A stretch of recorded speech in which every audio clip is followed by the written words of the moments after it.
So yun guys, no, dito na ulit tayo sa garahe natin. Tagal tayo hindi nakapunta dito. Tapos ayun nga pala guys, last time naglinis ako ng garahe natin kasi tama naman yan. Nung ginawa natin yung huli, yung nose frame natin napakakalat. So naglinis muna tayo. Kasi itong engine bay natin, nilinis din natin ng konti. Ayan, kahit pa paano medyo malinis-linis na siya. Para maganda magtrabaho, di ba? So ito, natanggal na natin to ABS line. Ayan, bale babaklasin natin yan ng buo. Tapos may isa tayong problema dito. Ito, kailangan natin palitan to. Kasi ginawa ko lang tong adapter na to. Ayan. Kasi ito, right hand tong master natin. Naglagay lang tayo dito ng parang connector. Ayan, tapos yung rack and pinion natin, nalinis natin. Parang bago. Kulang pa sa linis pero okay na yan. Hindi mo natin kailangan sobrang linis. Tapos, yun, no, naglinis din nga pala tayo ng ilalim. Makikita nyo dyan, wala na yung mga pinagtabasan natin. Masyadong matatalas. Nalagay natin siya doon. Next natin dito, siguro, ito na. Pero unahin muna natin yun. Tapos nga pala, nung last time, di ko na din na-videohan. May problema kasi to. Hindi pumapasok dito yung aircon natin. So, ang ginawa ko dito, tinexpit natin ngayon. Itong condenser. Minount lang natin siya. And, ayan. Pagkang saktong-sakto, di ba? So, converted na din yung ano natin. Yung condenser natin. Pang local na siya na AE111. Tapos yung bolt points niya, tama. Tapos dito, meron din yan. Tama din yan. Babaklasin na lang natin to dito. Tapos, sisimulan na natin yung nose frame nito. Tapos, ito, kunin na natin yung dito sa kabilang donor natin, yung sa Levin na ganito. Kasi di ko alam kung weldingin ko ba to o palitan ko na lang. Tingnan natin kasi wala tinabas ko Next dito, so nilinis din pala natin to, itong talangka natin. Pero hindi siya malinis na malinis. Tinitignan ko kasi kung kailangan siyang pinturahan ulit. Mukhang mang hindi pa. Okay na muna yung pansamantala. Tapos, etong mga to, ayan, lalagyan natin yan ng kahit primer man lang para hindi tumuloy yung kalawang. Hugutin natin tong preno kasi kailangan wala siya kapag tinanggal to. Tapos saka na lang natin siya ulit i-mount kapag binuo na tong gilid na to. Pag naisampa na natin yung nose frame. Kasi hindi natin siya matatanggal. Pati ito engine support, tatanggalin din natin to. So yung mga engine support natin, na-split ko lang. Para alam natin kung paano yung gagawin.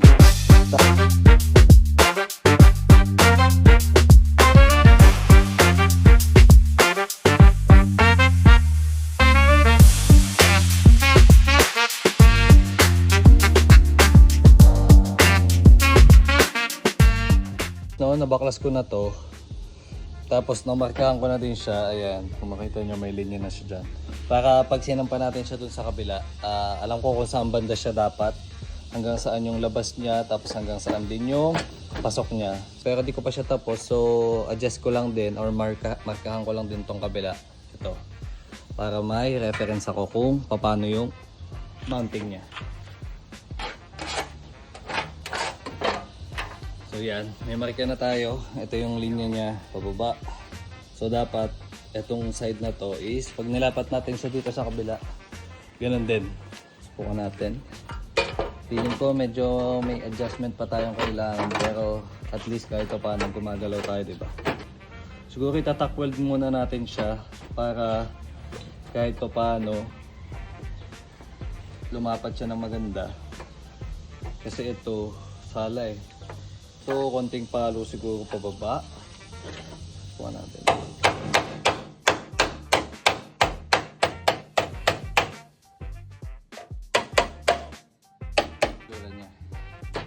So, yan, medyo pumasok na siya.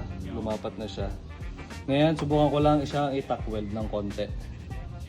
Tapos ito nga pala, nagawa na natin ito kanina. Kita naman din kanina sa video kung paano. So, pineldingan lang natin to, dinuktong natin para maging kaduksong siya nung neto. So, try natin siya ulit. Sana maayos siya, dapat mag-fit. So ito, weldingan ko muna ito ng isa. Let's go!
So yun boys, no, okay na tayo dun sa kabilang side. Naisalpak na natin siya, pero hindi pa natin siya na full weld kasi kailangan pa natin magsukat-sukat para malaman kung mag-fit na ayos yung nose frame natin. So sa nose frame medyo may problema pa, inaayos pa natin, hindi pa natin maisampa ng ayos kasi pag isinasampa natin itong nose frame, nawawala siya sa align. Hindi natin makuha yung gusto nating alignment at saka yung clearance. So ito yung sample niya pag nakasampa na. So ito okay tayo dito. Pero since papalitan natin to, tatabasin natin yan. Tapos itong kabila, yan itsura niya. So kung makikita nyo, hindi siya lumalapat ng ayos. Ayan.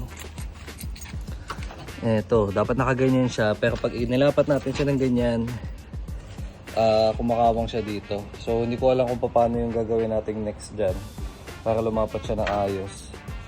Siguro ito haluin natin ng konti pababa ata, or ewan ko kung ano ba dapat, pero hindi natin siya mapalapat ng ayos, no?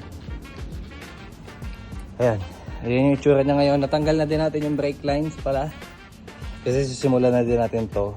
Ayan, nakapagsimula na ako ng isa, dalawa. Tinetesting ko lang. Kasi yung engine support natanggal na din natin. Tapos, ito, hindi ko alam kung anong gagawin natin dito. Kung i-retain ba o yan pa din.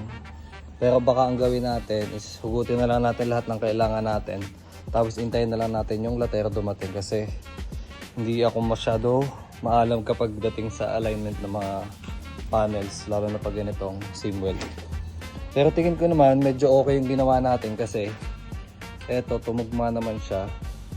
Kung makikita nyo dito, ayan, shoot na shoot. Shoot dyan, shoot dyan.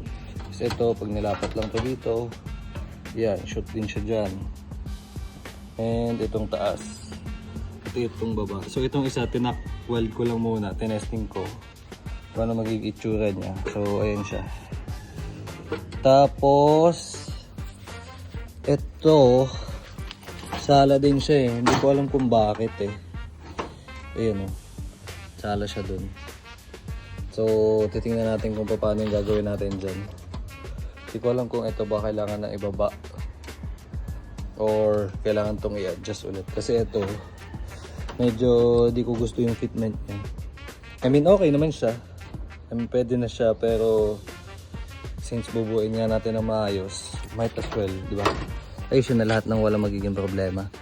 Tingnan natin kung paano mangyayari kasi hindi ko talaga gusto yung alignment niya. Ayan ako, makikita nyo dito. Ang layo niya. So ganito yung itsura niya dapat. Pero pagdating dito, ayun o, layo ang clearance niya. Tapos, ayun nga, napag-desisyonan ko, palitan na lang din ng buo. Total, meron naman tayo dun sa half cut. So tutulungan ako ni Utol dito. Siya yung magbabaklas ng sa kabila. Kasi hindi ko naman ito matututukan araw-araw. Tapos yun na yung ililipat natin dito. Kasi kung makikita nyo dito, ayan o, nabulok na din yung loob niya. Ayun, kita ba? O kita.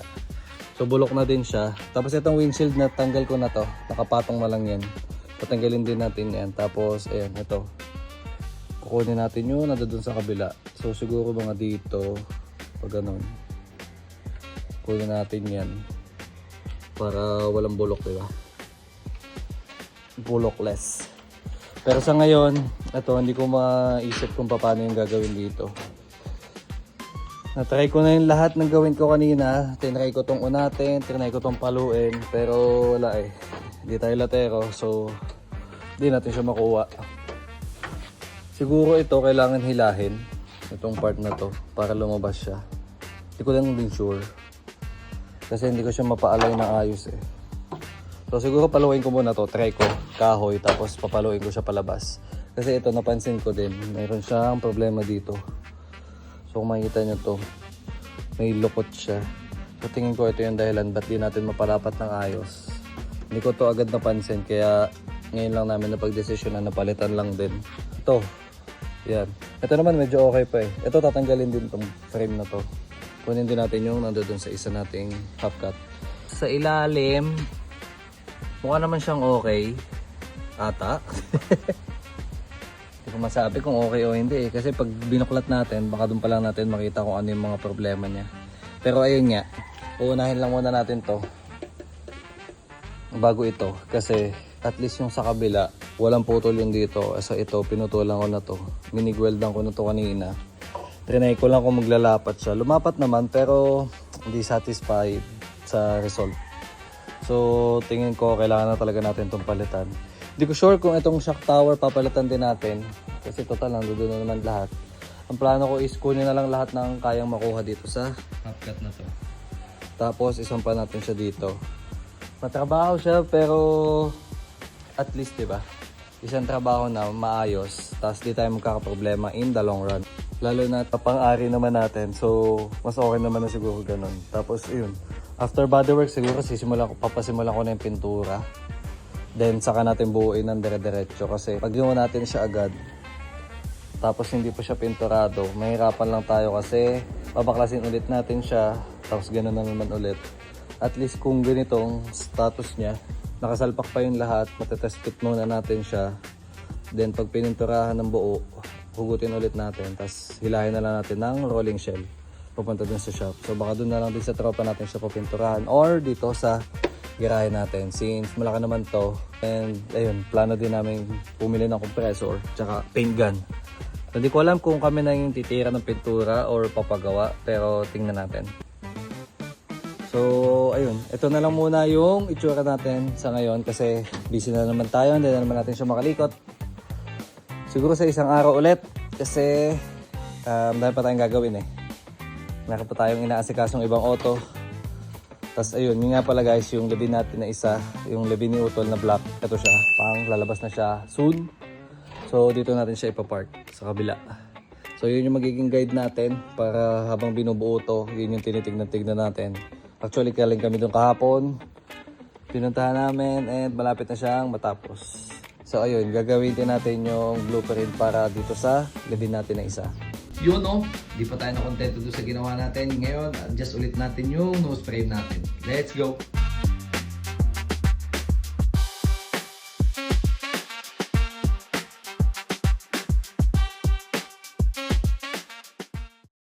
So yan, natry natin maisalpak siya pero may problema tayo. So kung makikita nyo dito, etong fender natin, okay naman siya, lumapat siya. Tapos ito, pumasok na yung dito, yung sa kabila side. Tsaka yung dito sa kabilang side. Ngayon, ang problema natin is itong part na to kasi ayan, hindi siya bumababa. So di ko alam kung saan pa yung may mali akong adjustment pero hinahanap ko pa. Kasi yun yung hindi siya lumapat eh. So dito okay na din tayo, dumikit na yung mounting points natin. Eto na lang. Di ko sure kung ba't di siya lumalapat. Pero dito sa kabila okay naman siya. Hinahanap natin kung may naman sumasabit ba. Pero mukha namang wala. Hindi ko lang sure bakit ayaw. After ilang minutong paluan, nakuha ko na yung lapat na gusto ko. So yan, hindi pa siya lapat na lapat pero konting palo na lang yan. Tapos, ayan, yung itsura niya ngayon. Okay naman yung lapat niya. Ito na lang, kailangan natin itong idikit dito. So ito naman is sa huli na yan kapag bubuuin na natin ang diretso. So makikita nyo dyan, dapat naman yan buong part na yan. Yung likod lang, kailangan nating ayusin ng konti. Tapos ito, lumapat naman siya na maganda. Ayan. So ito din. Ito medyo adjust pa natin to paatras ng konti kasi ayan, sumala yung ano natin. Yung linyada natin. So ito dapat dito pa. So dito pumasok na siya. Kailangan natin siyang i-adjust ng konti pa atras. I-atras lang natin ng konti. Pero tingin ko okay na to kasi ito minount ko to, tinesting ko lang. Tapos ito yung itsura niya kapag naka-spot weld na. Ayan. So pasok naman to dito sa butas lahat. Pati ito pumasok naman. So ayan siya. So ayun, siguro yun na lang muna for today's video. Kasi mahaba-haba to. Di ko alam kung ano yung sunod kong gagawin eh. Pero since yun nga, andito na, baklas-baklas na yung harapan, might as well, ituloy na natin. So ito din palang harapan na to, no? May lubog siya. So dapat ganito siya, patag. Eh dito sa atin, may lukot siya. So tingin ko may impact to dati, papasok na konti. Siguro dahil dito, nabali siya ng konti. So kailangan lang natin siyang ayusin pa. Then, kukunin natin lahat ng nasa ilalim para tumigas siya, no? Ito, lipat natin siya dito. Medyo madami siya pero tingin ko kaya naman. Enjoyin lang natin yung process kasi hindi na natin ito mauulit sa susunod. So ito na yung one time and only tayo na makakabuo tayo ng ganitong kotse na tayo lahat yung, hindi naman lahat, halos lahat lang, na halos lahat tayo yung gagawa. So enjoy the process lang tayo guys. Hanggang sa susunod nating video. Peace out. Thank you. Bye bye.